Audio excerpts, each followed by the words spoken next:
大家好，我是静静姐。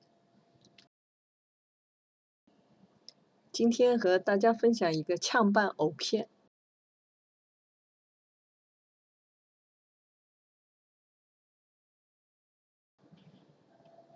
藕去皮，洗干净，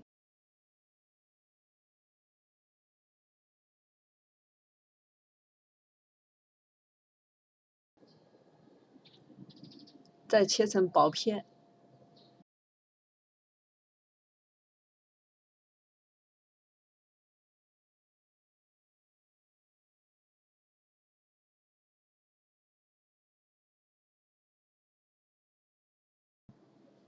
锅里放水烧开，加入适量的白醋，再放入藕片，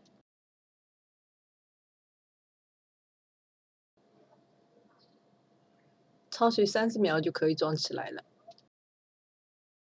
再把藕片放入凉开水中，蒜和生姜切末，葱切段，干辣椒剪成段，辣椒可以根据个人口味添加。再加入适量的花椒，适量的糖、盐、白醋和香油，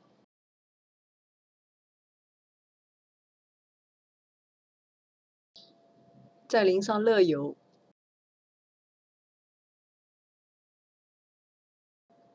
把调好的料汁和藕片拌匀。一道酸辣鲜香的炝拌藕片做好了。喜欢我的视频请订阅，你们的订阅就是我更新的动力，谢谢。